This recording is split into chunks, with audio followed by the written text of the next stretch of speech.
Welcome back to Candy Adventures. I'm Chris. And I'm Elizabeth. And we live full-time back here in this truck camper, this 4x4 truck camper that is currently stuck in the sand.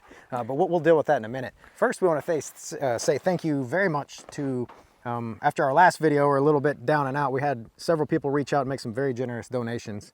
And we just want to say how grateful we are. Yeah, it was really nice. People sent us messages and of course all the comments that we got on that video. In the interim of making those big decisions, you've afforded us the opportunity to make a few more videos at least. We are currently about 3 hours away from where we've been kind of long-term camping, and we wouldn't have had the money to come do the gas, to come film this video if it wasn't for the donation. So thank you very much. We are very incredibly appreciative of that. So this video is for you, the people that have donated and supported us. And we've been wanting to do this for a long time, and we just couldn't figure out how to make it work because of all the fuel to get here. And it's a very long hike, and we have a dog, but then we figured out folding bicycles. Yes. We have 2 folding bicycles in the back of this camper right now.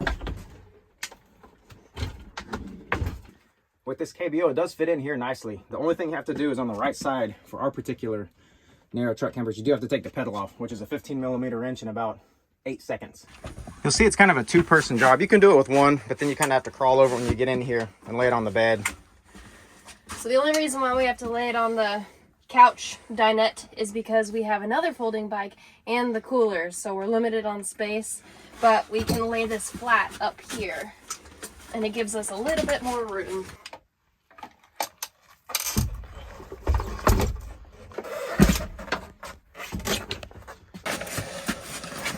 You ever put a bicycle in your kitchen? I have. My kitchen, living room, bathroom, hallway to the bedroom. I have. You go wheel side first on the cooler, it's a lot easier because then you can just roll it in. That's it. And now nothing can wiggle around or... She full. And so because of the foldingness of the bicycles, we don't have to pull a trailer.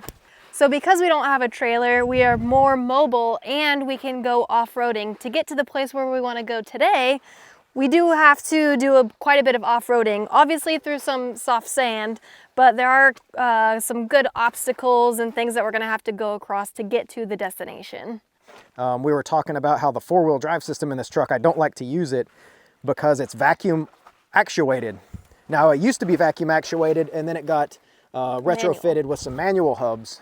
The problem with that is every time you put it in 4-wheel drive, the 4-wheel drive works, but your AC controls go straight to the dash. So heat, AC, whatever you have, you can't get it off the dash setting. The defrost. But we fixed that by putting a ball bearing inside of the vacuum tube. A super redneck fix, but it worked. Our AC works, so hopefully the 4-wheel drive kicks in nice and good and gets us out of this real deep soft sand. And then we're gonna head up this way several more miles and get to a really cool campsite so we can unload the bikes for tomorrow so we can ride, I don't know, maybe 10 miles up a train trestle to find some cool bridge. All right, let's try to get this unstuck.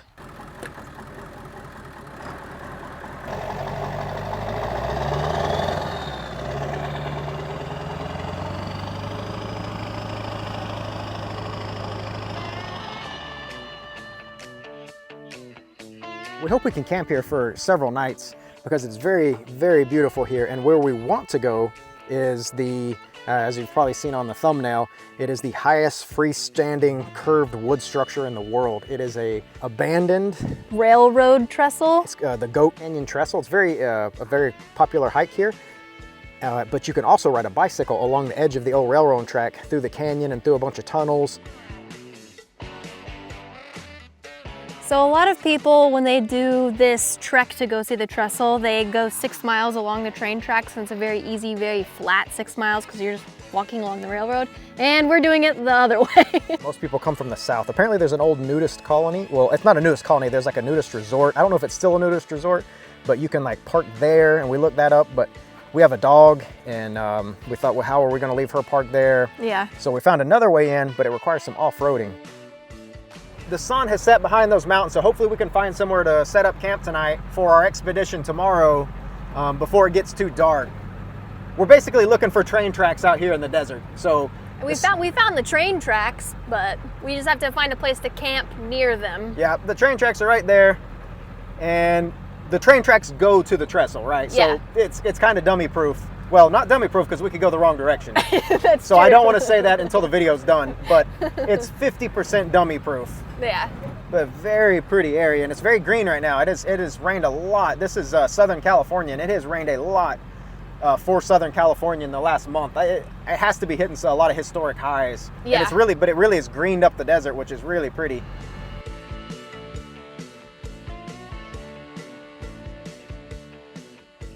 All right, I think we might have found a good spot right here, and I don't see any people around. I'm gonna see if I can back into this. We'll see. It's nice not having a trailer. I am so happy not having a trailer today. So everybody keeps asking where our boat and Honda Ridgeline and all that stuff is. It's stashed away in the desert right now.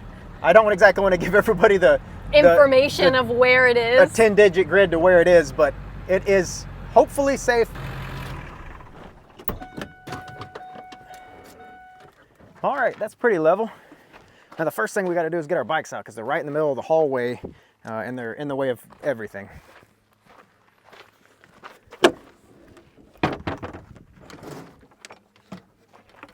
Don't you pay no mind to this. I just can't believe we can fit 2 bikes in there.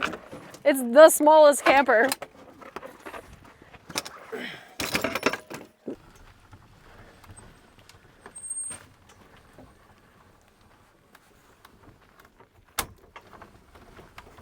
All right, little KBO compact.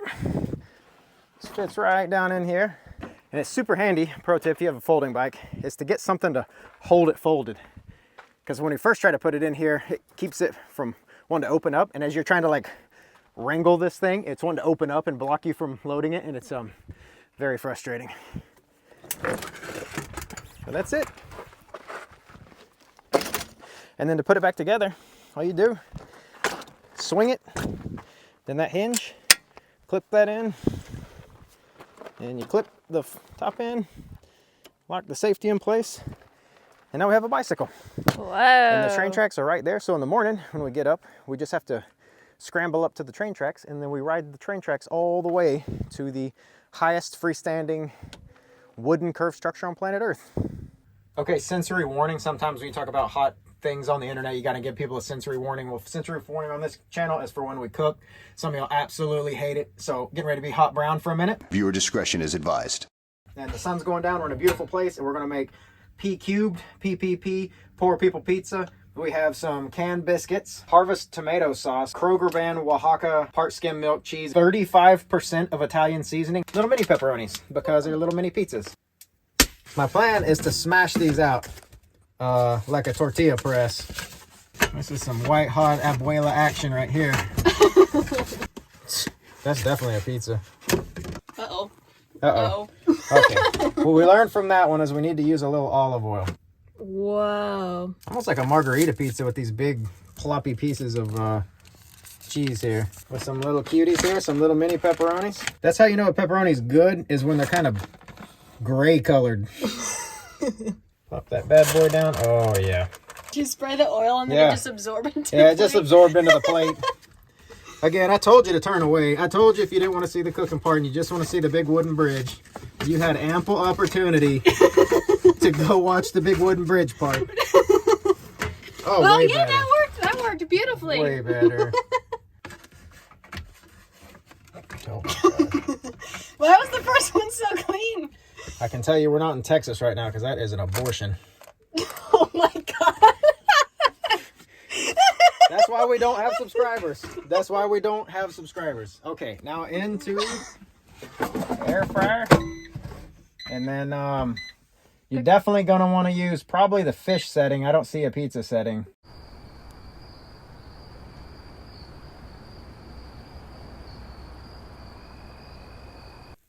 That looks pretty delicious for us. Ooh. Hot. That's super good. I kind of like the biscuit dough better than pizza dough.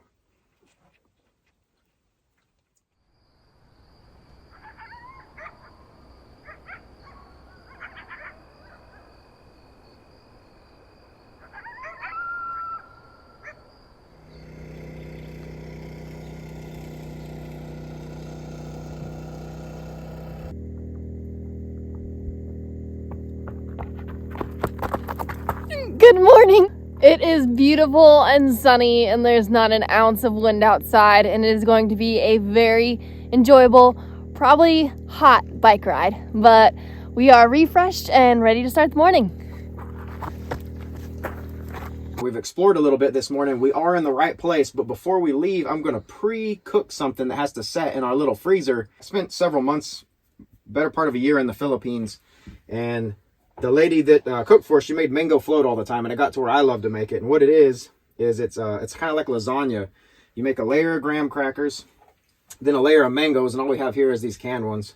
And then I have here whipping cream that I'm currently whipping with my drill. It's 4 forks on a wooden stick taped together, and I'm whipping up some whipping cream, and that goes with some sweetened condensed milk, and then another layer and another layer and another layer. And it should be just enough time for this to set while we're doing our about 10 mile up and 10 mile back ride to check out the bridge today.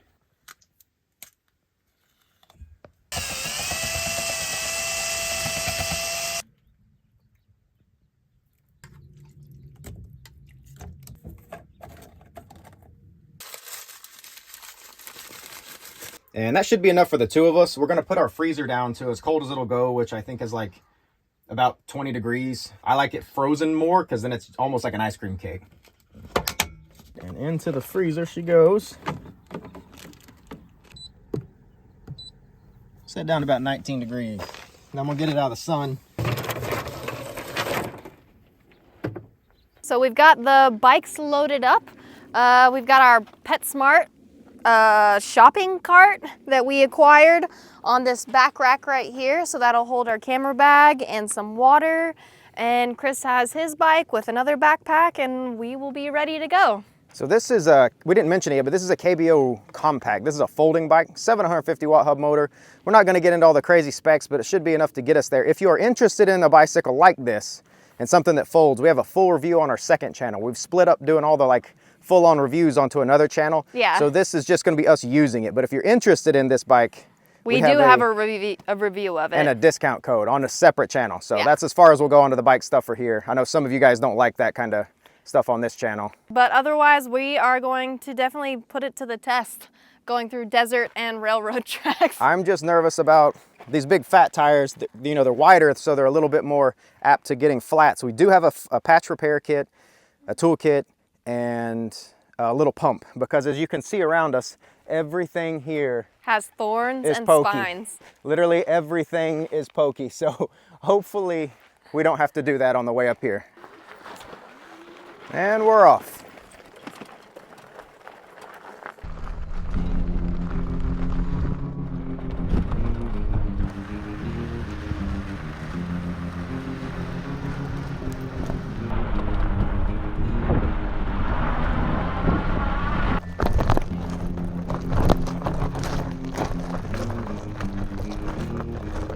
Because this is a railroad train track, it should be relatively flat. It might get narrow, but it shouldn't be a steep incline or anything like that. I think over the like 10 miles, it's only 600 or 700 feet elevation. Yeah, that's not bad. So that's not too terrible.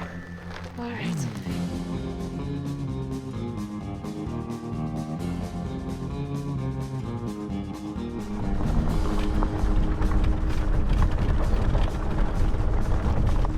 All right, so we've come to our first tunnel. If you look to our right, this is our view to the right. Just nothingness. For miles, as far as the eye can see. Just nothing. No roads, no trails, no houses, no people. Whoa. So this is what you would have to contend with that occasionally is closed. It's like a giant bolt. And that would leave you trying to figure out how to scramble around that some way. So we're super happy that this one is open. Railroad ties are enormous. Whoa. Big temperature change, though. It is only February. It's actually Valentine's Day, so happy Valentine's Day to everyone out there. It's still pretty warm here. It's like 70 degrees, but in here it feels like it's 50. Yeah.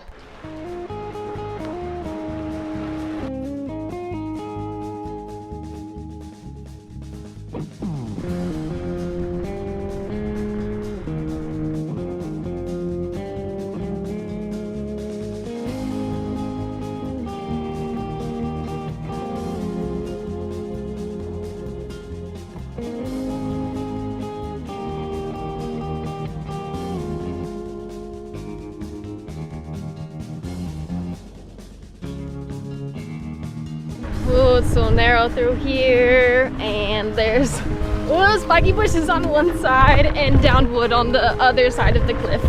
Oh God.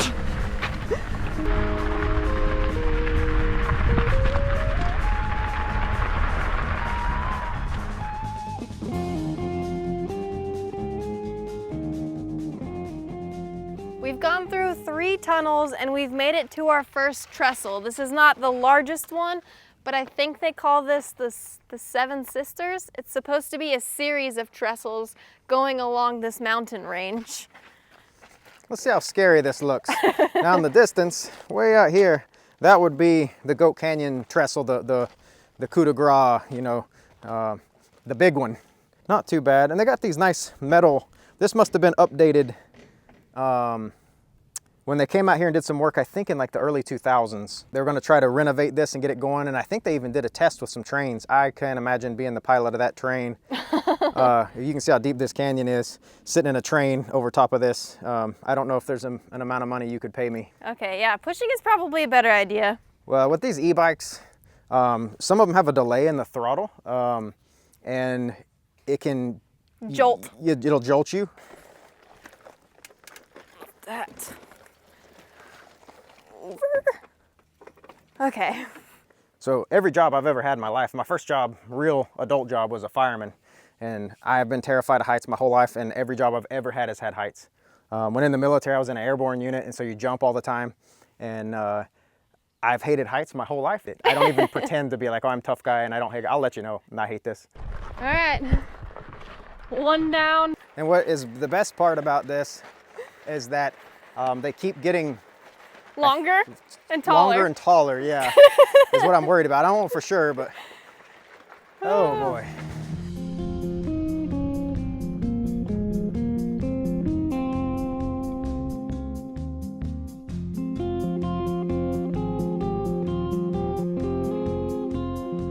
And I don't know if a person was involved when that thing let go, but that would be absolutely terrifying. I've decided we'll walk this way with feet on the railroad and bikes on the metal. I've heard this is almost a death sentence in the summertime. Again, it's February, it's Valentine's Day. It's only about 70 degrees. Didn't you read in one of the reviews for these trails, the hiking one, that they found a dead body back here? I think it was this place, yeah. Not this specific route that we're going, but yeah, there's a lot of routes to get in here. the highest so far.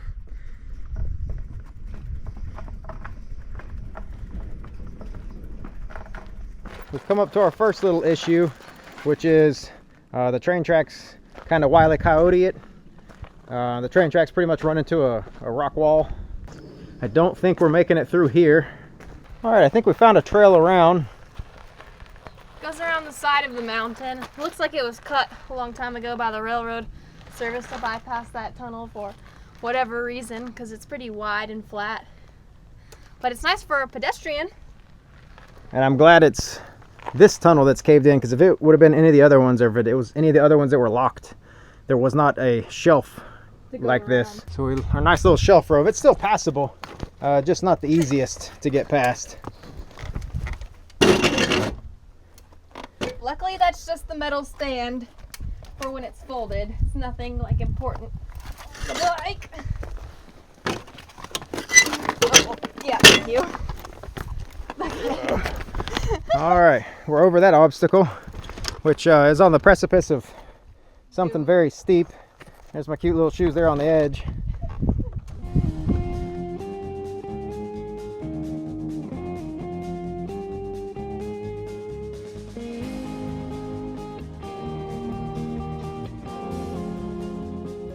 So we made it to this bridge, and look how awesome this is. This thing was built in the 30s.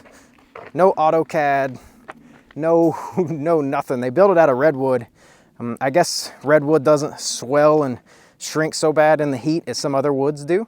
I'm not 100% sure why they didn't use steel. Maybe this was cheaper, or I'm not sure, but it was built in the 30s, and it was called the Impossible Railroad. And they were trying to connect Arizona to San Diego, two major economic hubs, and they thought, well, we'll just send her right through this Goat Canyon. And that ended up costing a lot of money, and then didn't stay active for very long. There's a tank and there's a pipe that runs down, and then that pipe runs right here and goes, well, you could see it doesn't, but it used to, and it was a fire suppression system. So if you ever had the train kick up any sparks with the brakes or anything like that, it could set this thing on fire. And out here in the middle of nowhere, we're 100 miles from a creek or a lake or anything.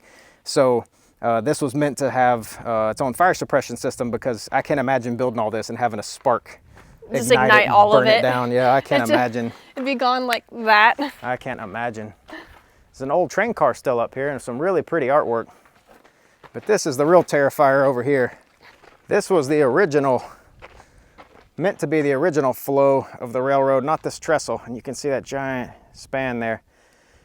It was originally supposed to go here and then go into that tunnel, but now that tunnel's not level with us and it's crooked.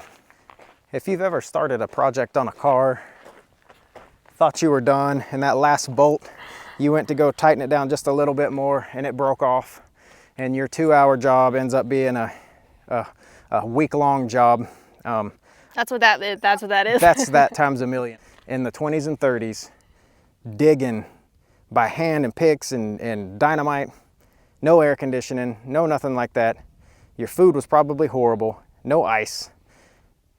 And then to think I've been digging this tunnel for a month or a year or however long they took, and then and it never got to be used, and it just slid sideways down the mountain, and your boss said, actually, we're gonna go over here. We're just gonna start a whole new thing. Do something different. I can't imagine the soul crushing reality that tunnel was for some workers out here. Look at that ladder in the middle. No, thank you. Yeah, that looks fun.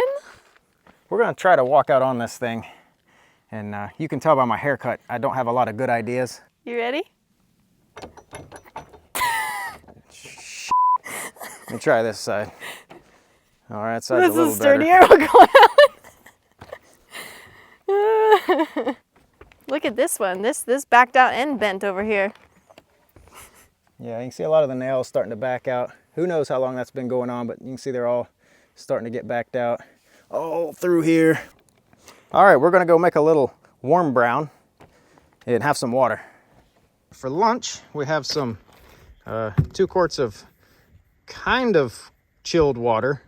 We have a little can of this pulled pork, kind of a tuna can sized amount of pulled pork, and we have 2 tortilla wraps.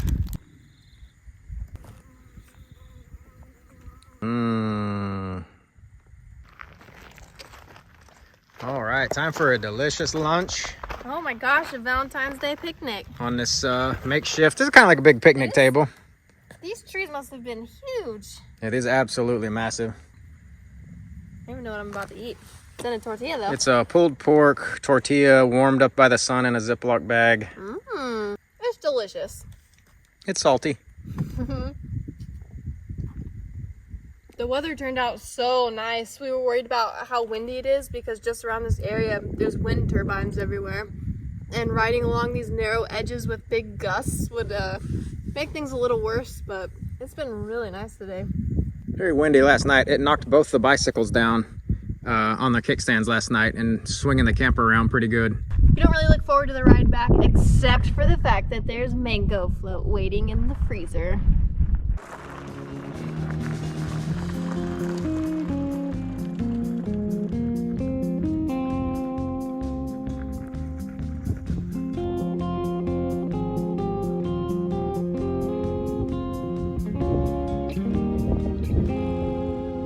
Absolute athletes.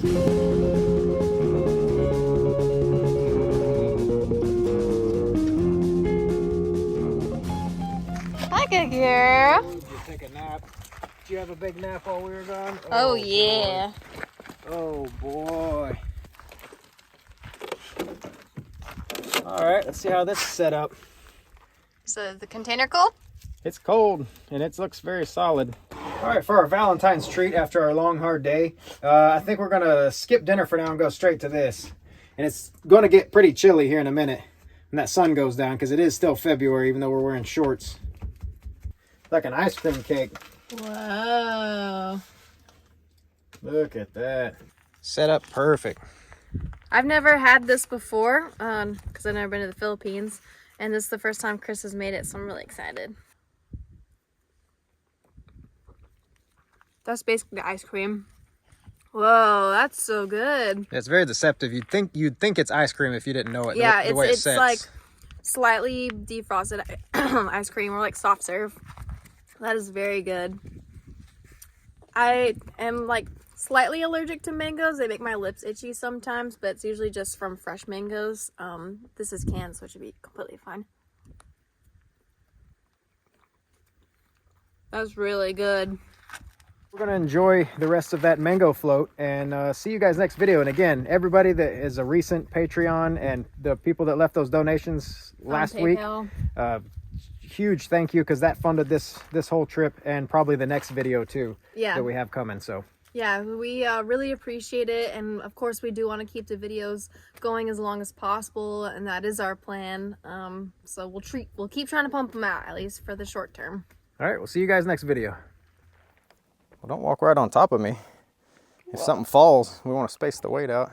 Oh, so at least one person makes it. You can see some of this wood is very soft. There's a hole in that board right in front of you. Yeah. At least we're not that high yet. Maybe like 15 feet. 15 feet's pretty high. 20 feet. Well, you'd be severely injured, but you won't die. I'm a long way away from anybody keeping me from dying. That's true. Like the only thing separating you from going through is an 1.5 to 2 inches of wood. We don't have enough subscribers for this. But yet, here we are.